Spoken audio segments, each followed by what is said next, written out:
युद्ध नहीं जिनके जीवन में, वो भी बड़े अभागे होंगे, यह तो रण को छोड़ा होगा या फिर प्रण से भागे होंगे। Hello dear students, myself Salim Mishra. I cordially welcome you all on my channel Math Experto. I hope you all are fine. तो बच्चों, पिछले लेक्चर में हमने दो बहुत इंपॉर्टेंट रिएक्शंस के बारे में पढ़ा था और आज की क्लास बहुत इंटरेस्टिंग है। हमारे प्रैक्टिकल लाइफ से रिलेटेड भी है और उसके साथ साथ बोर्ड पॉइंट ऑफ व्यू से भी बहुत इंपॉर्टेंट क्लास है, क्योंकि आज की क्लास के जो रिएक्शंस हैं, आज की क्लास से पेपर में सवाल आना निश्चित है। तो आज की क्लास को आप पूरा देखिएगा। और आज की क्लास में हम किसके बारे में चर्चा करेंगे? इथेनॉल के बारे में। अब इथेनॉल क्या होता है? प्रीवियस क्लासेस में मैंने आपको बताया था कि एल्कोहलिक सीरीज का जो सेकंड मेंबर होता है तो क्या बोलते हैं? इथेनॉल बोलते हैं। तो इसका फार्मूला क्या होता है? C2H5OH। आपके मन में एक सवाल आ रहा होगा कि सर, ये जो एल्कोहल हम यूज करते हैं, जो पीने के लिए लोग यूज करते हैं, वो कौन सी होती है? तो उसके बारे में भी मैं आज आपको बताऊंगा जो है। और इथेनॉल जो है बहुत ही ज़्यादा यूजफुल है, क्योंकि आप कई कंट्रीज में क्या होता है कि पेट्रोल में इथेनॉल का यूज करके एज अ फ्यूल कार में यूज किया जाता है। क्यों यूज किया जाता है? क्योंकि होता क्या है कि पेट्रोल जब हम बर्न करते हैं, कंबसन होता है, तो पेट्रोल से कार्बन मोनोऑक्साइड बहुत निकलता है। तो पेट्रोल में क्या करते हैं, जब इथेनॉल को मिला दिया जाता है, इथेनॉल बहुत ही अच्छा फ्यूल माना जाता है। क्योंकि इथेनॉल क्या करता है, इथेनॉल जब बर्न होता है तो कोई भी हार्मफुल सब्सटेंस नहीं रिलीज करता है।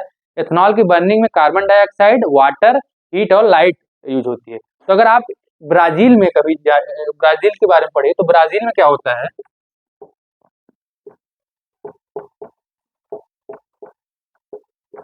ब्राजील में जो है पेट्रोल और इथेनॉल,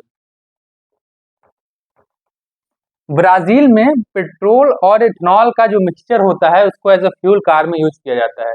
इसलिए जिससे जो कार्बन मोनोऑक्साइड रिलीज होता है पेट्रोल की बर्निंग पे, वो क्या करे, इथेनॉल क्या करता है, उसको रिड्यूस कर देता है। और जो हमारे इन्वायरमेंट के लिए बहुत हार्मफुल होता है पेट्रोल की बर्निंग, कार्बन मोनोऑक्साइड के निकलने का, उसको इथेनॉल कम कर देता है। और इसीलिए कई कंट्रीज में मिक्सचर ऑफ पेट्रोल और ethanol as a fuel cars में यूज किया जाता है। तो इसका बहुत ही ज़्यादा ये यूजफुल, इसलिए इथेनॉल बहुत ही इंटरेस्टिंग इसका यूज है। उसके साथ साथ आपके मन में एक सवाल बार बार जो आ रहा होगा कि सर, जो हम एल्कोहल लोग ड्रिंक करते हैं, वो एल्कोहल कैसी होती है? क्या वो एल्कोहल प्योर इथेनॉल से बनी होती है या किससे बनी होती है? जैसे आप विस्की ले लीजिए, तो विस्की में 35% एथेनॉल रहता है। कितना? 35% क्या रहता है? एथेनॉल रहता है विस्की में। और बियर में 6% एथेनॉल रहता है। आप कभी जो है, जो भी लोग बियर या विस्की लेते हैं, कभी देखिए जो है कि उस पर अगर बॉटल पे देखिए तो उस पर लिखा रहता है 35% एथेनॉल उसमें रहता है। और बियर में कितना रहता है? 6% एथेनॉल रहता है। प्योर एथेनॉल नहीं रहता है। प्योर एथेनॉल क्या होता है, उसको क्या बोलते हैं? प्योर एथेनॉल को एब्सोल्यूट अल्कोहल बोलते हैं। ये कई बार पेपर में आ जाता है, व्हाट इज एब्सोल्यूट अल्कोहल? तो 100% pure ethanol is known as absolute alcohol. तो जो हम पीने के लिए जो भी लोग दारू यूज करते हैं, जो भी अल्कोहल यूज की जाती है, वो आप समझ गए होंगे कि कितना परसेंट कौन सी चीज में रहता है। तो वो प्योर एथेनॉल नहीं रहता है। उसके साथ साथ होता क्या है, एक टर्म जो पेपर में कई बार आता है, डीनेचर्ड एल्कोहल।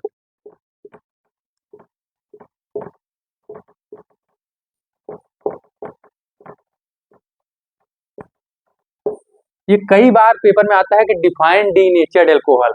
1 नंबर या 2 नंबर के सवाल में अक्सर ही क्वेश्चन आ जाता है। एक्चुअल में होता क्या है कि जैसे गवर्नमेंट जो भी इथेनॉल इंडस्ट्री के लिए भेजती है जो है, क्योंकि होता क्या है कि जो इंडस्ट्री के लिए इथेनॉल गवर्नमेंट द्वारा भेजा जाता है वो टैक्स फ्री रहता है, और जो मार्केट में मिलता है वो टैक्स उसमें रहता है। तो जो भी इंडस्ट्री में इथेनॉल गवर्नमेंट द्वारा भेजा जाता है, उसका ब्लैक मार्केटिंग ना हो सके, उसके लिए गवर्नमेंट क्या करती है कि इथेनॉल में मिथनॉल या पायरिडीन को मिला दिया जाता है, जिससे वो जो आ रही है एल्कोहल वो पीने योग्य न रह जाए। तो उसे क्या बोलते हैं? डीनेचर्ड एल्कोहल बोलते हैं।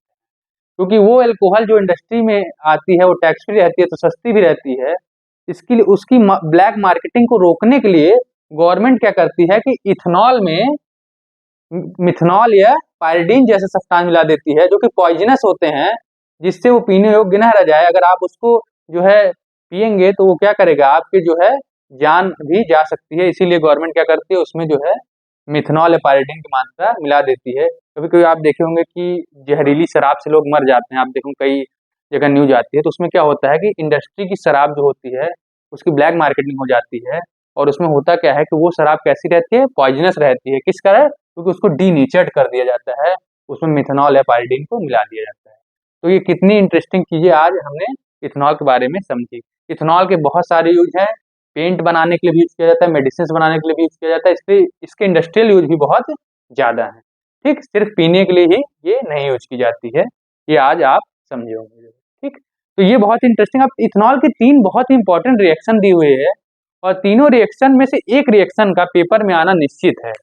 भले वो डायरेक्ट ना पूछे, इनडायरेक्ट तरीके से पूछे, बट 3 रिएक्शंस में एक रिएक्शन का पेपर में हर बार आता है। और आज आइए हम लोग वो 3 रिएक्शन के बारे में चर्चा करते हैं।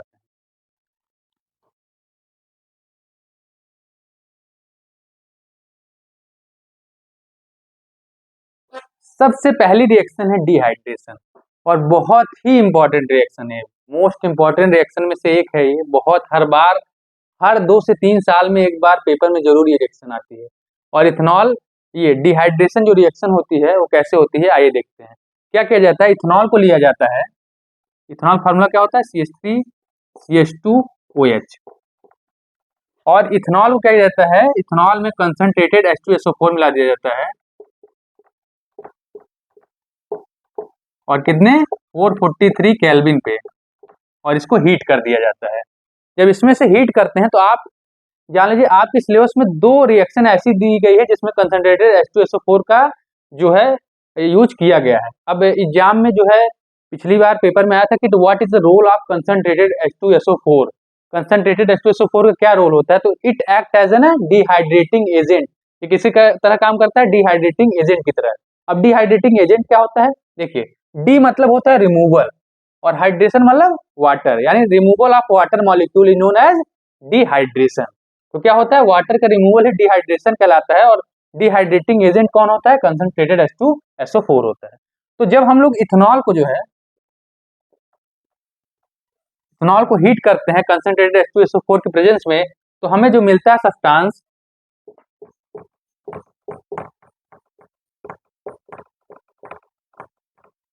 क्या मिलता है, क्योंकि डिहाइड्रेटिंग एजेंट है तो वाटर बाहर निकल जाता है, और हमें क्या मिलता है, आप लोग ये पहचान रहे होंगे, क्या है, 2 कार्बन है और डबल बॉन्ड, क्या होता है नेमिंग इसकी, इथीन। इथेनॉल से क्या बनता है, इथीन बनता है। बहुत ही इंपॉर्टेंट रिएक्शन है। अच्छा, यहाँ पे आप लोग जैसे कई बार अगर नहीं समझ पा रहे हैं तो इसको एज इट ऐसे भी लिख सकते हैं, CH2 single bond H, CH2 single bond OH। ये एक हाइड्रोजन को मैंने नीचे दिखा दिया है, और OH जो है इसको नीचे दिखा दिया है। यहाँ से क्या होगा, वाटर बाहर हो जाएगा, और ये सिंगल बॉन्ड किस में कन्वर्ट हो जाएगा, डबल बॉन्ड में कन्वर्ट हो जाएगा।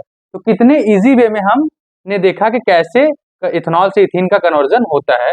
तो ये रिएक्शन कई बार आता है, और इस रिएक्शन में आने के साथ साथ ये भी पूछा जाता है what is the role of concentrated H2SO4 in this reaction. It act as an dehydrating agent, ये डिहाइड्रेटिंग एजेंट की तरह काम करता है। और डिहाइड्रेटिंग एजेंट क्या होता है, जो वाटर मॉलिक्यूल को बाहर निकालता है। ठीक, तो ये रिएक्शन आपको समझ में आई होगी। अब अगली रिएक्शन जो है वो रिएक्शन है हमारी ऑक्सीडेशन रिएक्शन।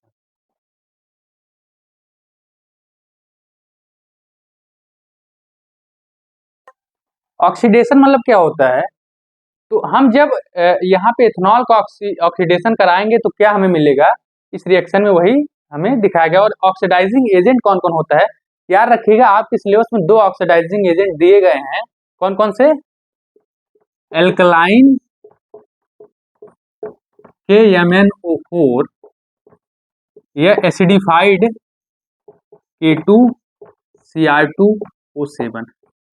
ठीक, एल्कलाइन पोटेशियम परमैंगनेट और एसिडिफाइड पोटेशियम डाइक्रोमेट, ये दोनों क्या होते हैं, ये दोनों ऑक्सीडाइजिंग एजेंट होते हैं, और यही दोनों आपके सिलेबस में दिए गए हैं।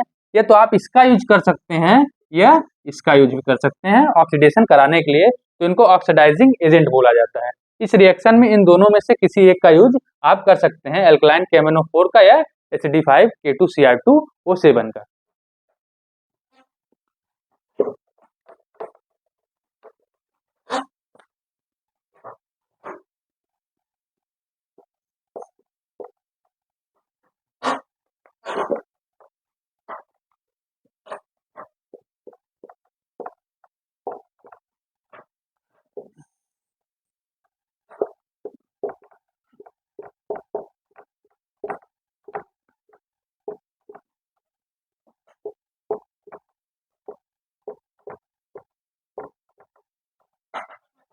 अब ये रिएक्शन बच्चों को बहुत कंफ्यूज करती है, तो देखिए इसका सबसे इजी वे क्या है। ये इथेनॉल है हमारा, और ये क्या है, एल्कलाइन केमिनोफोर। एल्कलाइन केमिनोफोर क्या होता है, ऑक्सीडाइजिंग एजेंट होता है। इसका भी रोल एग्जाम में आ सकता है। What is the role of alkaline केमिनोफोर? या आप क्या यूज कर सकते हैं, एसिडिफाइड K2Cr2O7 भी यूज कर सकते हैं। पोटेशियम परमैंगनेट या पोटेशियम डाइक्रोमेट। अब देखिए सिंगल ऑक्सीजन वाला कंपाउंड डबल ऑक्सीजन वाले कंपाउंड में कन्वर्ट हो जा रहा है। तो ऑक्सीडेशन क्या होता है, एडिशन ऑफ ऑक्सीजन। यहाँ आप देख रहे हैं कि सिंगल ऑक्सीजन वाला कंपाउंड डबल ऑक्सीजन वाले कंपाउंड में कन्वर्ट हो जा रहा है। इसका नेम इथेनॉल होता है। इसका नेमिंग क्या होती है, इथेनोइक एसिड।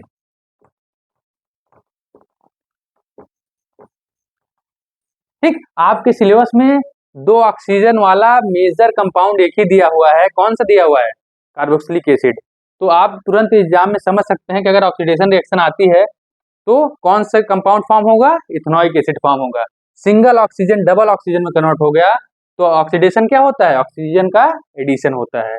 तो यहाँ पे कौन एजेंट यूज किया गया है, एसिडिफाइड K2Cr2O7 या एल्कलाइन KMnO4 यूज किया गया है। तो इसकी नेमिंग आप लोग जान होंगे, दो कार्बन एथ और सिंगल बॉन्ड इन, और क्योंकि COH ग्रुप है क्या होता है, कार्बोक्सिलिक ग्रुप, तो आइक एसिड लग जाता है। इसमें क्या होता है, इसमें इथेन और ऑल, क्यों, क्योंकि यहाँ पे OH ग्रुप प्रेजेंट है। तो दो रिएक्शन इंपॉर्टेंट हम लोगों ने समझ लिया। अब अगली जो है, जो कि बहुत ज्यादा इंपॉर्टेंट रिएक्शन में से एक है, स्टीरिफिकेशन रिएक्शन।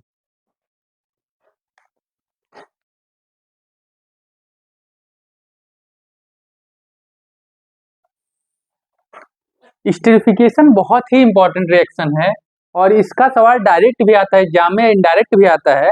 इनडायरेक्ट सवाल कैसे आता है कि by the combination of two substance a sweet smelling substance is formed. तो इसमें क्या होता है, ईस्टर की फॉर्मेशन होती है। आइए इस रिएक्शन को पहले देखते हैं हम लोग, क्या होता है इस रिएक्शन में। इस रिएक्शन में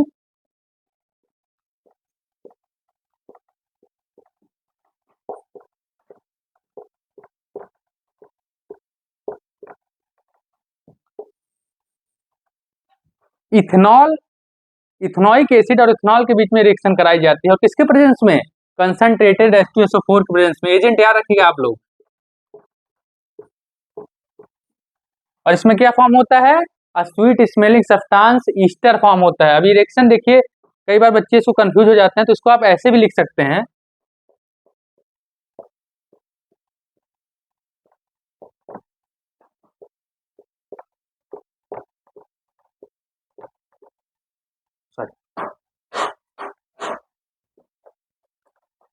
ये OH आप पहले भी लिख सकते हैं। तो क्या कर देंगे, वाटर रिमूव। क्या होता है, कंसंट्रेटेड H2SO4 में क्या होता है, वाटर रिमूव हो जाता है। इसको आप उल्टा लिख दीजिए, OH को इधर लिख दीजिए, तो OH यहाँ से निकलेगा। और हमेशा याद रखिए, कभी कभी बच्चे क्या होता है एग्जाम में इथेनोइक एसिड से OH रिमूव कर देते हैं। इथेनोइक एसिड से OH नहीं रिमूव होता। OH किससे रिमूव होता है, अल्कोहलिक ग्रुप से, क्योंकि यहाँ पे क्या है, OH अल्कोहलिक ग्रुप है, और यहाँ पे ये OH अलग नहीं है, ये होल है, कार्बोक्सिलिक ग्रुप। तो हमेशा याद रखिएगा, OH जो रिमूव होगा कहाँ से रिमूव होगा, एल्कोहलिक ग्रुप इथेनॉल से रिमूव होगा। तो इसको उल्टा लिख दें, तो यहाँ से वाटर रिमूव हो गया, और आपस में इनको जोड़ दीजिए, क्या बनेगा,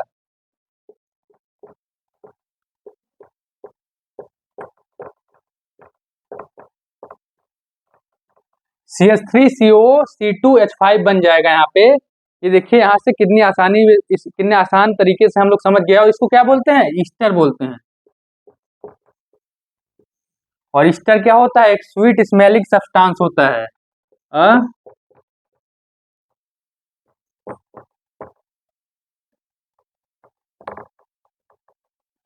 ठीक, तो एग्जाम में कैसे आता है कि by the combination of two substance a sweet smelling substance is formed, कौन सा, ईस्टर फॉर्म होता है। तो आपको तुरंत समझ जाना है कौन सा रिएक्शन है, स्टीरिफिकेशन रिएक्शन है।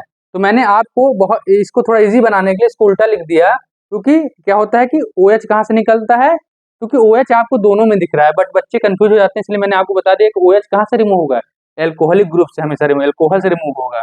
ये क्या है, बाई इथेनोइक एसिड और इथेनॉल की जो हम रिएक्शन करते हैं, तो कौन सा सब्सटेंस फॉर्म होता है, ईस्टर फॉर्म होता है, और वाटर बाहर निकलती है, क्योंकि कंसंट्रेटेड H2SO4 इसमें आपको दिख रहा होगा। कंसंट्रेटेड H2SO4 क्या होता है, डिहाइड्रेटिंग एजेंट होता है। और इस रिएक्शन में आप इसकी नेमिंग भी कर सकते हैं। ये कौन सा ग्रुप होता है, इथाइल ग्रुप होता है, इथाइल एथनोएट, इसका नाम क्या हो जाएगा? इथाइल एथनोएट हो जाएगा। इसका नाम पता ही है, इथेनॉइक एसिड है, इसका नाम इथेनॉल है। ये इथाइल लिख लीजिए आप।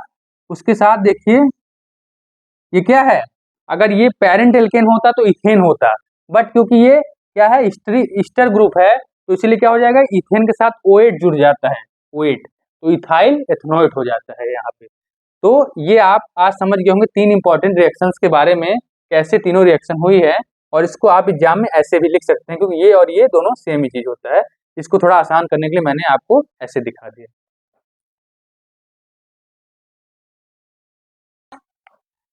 देखिए ईस्टर की फॉर्मेशन में कोई दिक्कत आती है तो ईस्टर का जनरल फार्मूला बता दे रहा हूँ, CO। कार्बोनिल ग्रुप आप सबको पता है कि जब कार्बन के साथ डबल बॉन्ड ऑक्सीजन बना लेता है और दो वैलेंसी फ्री होती है तो इसको क्या बोलते हैं? कार्बोनिल ग्रुप बोलते हैं। अब एक वैलेंसी को OR और एक वैलेंसी को ये, मतलब एक वैलेंसी को ऑक्सीजन और एल्किल ग्रुप सेटिस्फाई कर दे, और एक वैलेंसी को कोई अदर एल्किल ग्रुप सेटिस्फाई कर दे, और या सेम एल्किल ग्रुप सेटिस्फाई कर दे, तो इसको हम क्या बोलते हैं? इसको हम ईस्टर बोलते हैं। क्लास 11 में डिटेल्ड में है ईस्टर के बारे में, इसकी IUPAC नेमिंग भी डिटेल में क्लास 11 में दी गई है। इसमें सिर्फ एक ही रिएक्शन में है तो इसलिए इसके बारे में ज्यादा नहीं बताया जाता है, बट इसका फॉर्मेशन आप समझ सकते हैं कि कार्बन डबल बॉन्ड हो और एक वैलेंसी को ऑक्सीजन और एल्किल ग्रुप सेटिस्फाई करते हैं और दूसरी वैलेंसी को एल्किल ग्रुप सेटिस्फाई करता है कोई। अब एक चीज ध्यान रखिएगा, ये R और R सेम भी हो सकता है और डिफरेंट भी हो सकता है, एल्किल ग्रुप सेम भी हो सकता है और डिफरेंट भी हो सकता है। अब पिछले क्लास में मैंने आप लोगों को एक क्वेश्चन दिखाया था कि दो बीकर है जैसे,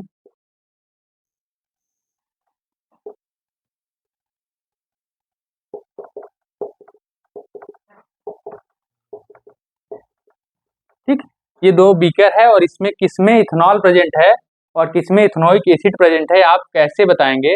how would you distinguish ethanol and ethanoic acid by chemical test? ये क्वेश्चन अक्सर पेपर में आता है।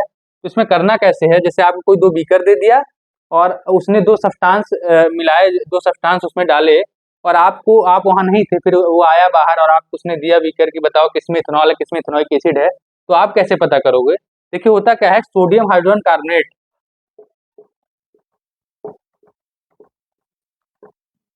ठीक, सोडियम हाइड्रोजन कार्बोनेट का फार्मूला होता है NaHCO3, इसको सोडियम बाइकार्बोनेट भी कहते हैं। ये एज ए फायर एक्सटिंग्विशर भी यूज किया जाता है, ठीक, आग बुझाने में भी, जो काफी बार इसका सवाल आता है, जो मैं आपको जब चैप्टर पढ़ाऊंगा तो उसमें बताऊंगा इसके बारे में। देखिए होता क्या है, जैसे दो बीकर, अब मान लेता हूं मैं कि इसमें इथेनॉल है, ठीक, और इसमें क्या है, इथेनोइक एसिड है।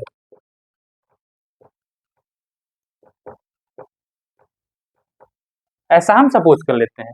अब आप सोडियम हाइड्रोजन कार्बोनेट को ले लीजिए, सोडियम हाइड्रोजन कार्बोनेट को इसमें भी डालिए और इसमें भी डालिए, ठीक, दोनों में सोडियम हाइड्रोजन कार्बोनेट को डाल दीजिए। जब आप इसमें डालेंगे सोडियम हाइड्रोजन कार्बोनेट को तो देखेंगे कि यहाँ पे कोई भी जो है रिएक्शन नहीं होगी, कोई भी प्रकार की चीज आपको नई नहीं दिखेगी। बट आप जब इथेनॉइक में डालेंगे तो यहाँ पे आपको बबल्स फॉर्मेशन दिखेगा। क्या दिखेगा? बबल्स फॉर्मेशन दिखेगा, आपको बबल्स दिखेंगी, जो है ब्रिस्क एफरोसेंस दिखेगा। और बबल्स और ब्रिस्क एफरोसेंस किस लिए दिखेगा? क्योंकि यहाँ पे क्या होता है, इस रिएक्शन में कार्बन डाइऑक्साइड का फॉर्मेशन होता है, और कार्बन डाइऑक्साइड के कारण यहाँ पे ब्रिस्क एफरोसेंस आपको दिखेगा।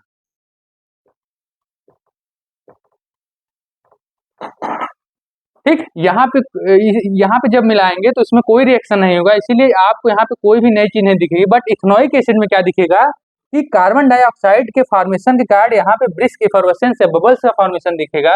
इसीलिए जो है आपको पता चल जाएगा कि जिस भी बीकर में आपको बबल्स दिखाई देंगे वहां पे क्या है, इसका मतलब इथेनोइक एसिड है, और इथेनॉल के साथ रिएक्शन नहीं करता है सोडियम हाइड्रोजन कार्बोनेट, इसीलिए यहाँ पे कोई भी नया सब्सटेंस आपको नहीं दिखेगा। ये सवाल पेपर में कई बार आ चुका है, इसीलिए मैंने आपको लोगों को ये सवाल बता दिया कि जिससे आप लोग को पेपर में आए तो आप लोग कंफ्यूजन ना हो और आप लोग उसको प्रॉपर एक्सप्लेन कर सकें। ब्रिस्क एफरोसेंस मतलब क्या होता है?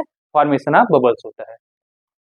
तो आज की क्लास में हमने बहुत ही इंटरेस्टिंग चीजों के बारे में सीखा, तीन इंपॉर्टेंट रिएक्शंस, इथेनॉल कैसे प्रैक्टिकल लाइफ में जो अल्कोहल यूज होती है वो डिफरेंट होती है कि वही होती है, उसमें क्या प्योर अल्कोहल होता है 100%, क्या उसमें इथेनॉल मिलाया जाता है, ठीक, 100% इथेनॉल को एब्सोल्यूट अल्कोहल भी कहते हैं, आप सभी को मैंने बताया पहले ही।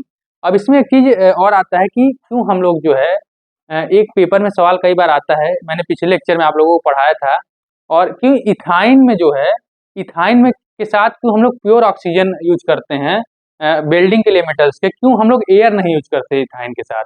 ये सवाल भी अक्सर पेपर में आता है, तो इसको भी मैं आप लोगों को बता दे रहा हूँ।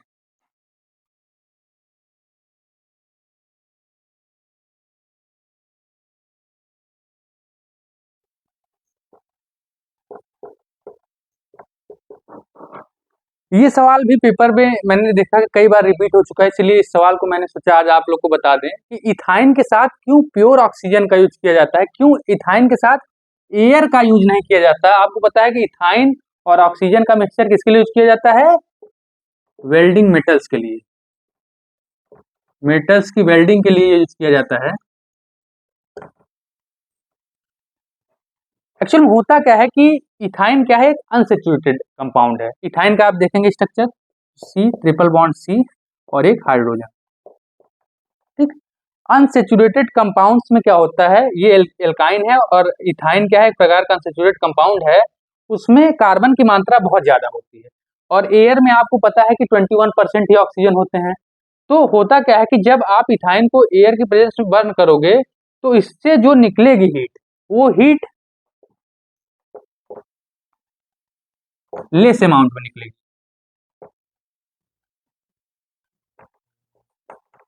क्योंकि ये अनसेचुरेटेड कंपाउंड है और अनसेचुरेटेड कंपाउंड में क्या होता है, कार्बन की मात्रा बहुत ज्यादा होती है और एयर में फिक्स ऑक्सीजन होता है, तो जो इसकी बर्निंग होगी उससे जो हीट मिलेगी हमें वो लेस अमाउंट में मिलेगी। बट जब हम इथाइन को प्योर ऑक्सीजन की मतलब 100% ऑक्सीजन जब देंगे, उसकी प्रेजेंस में जब हम बर्निंग करेंगे तो इससे जो हीट मिलेगी वो बहुत ही ज्यादा ह्यूज अमाउंट में मिलेगी। बहुत क्या मिलेगी? ह्यूज अमाउंट में हीट मिलेगी।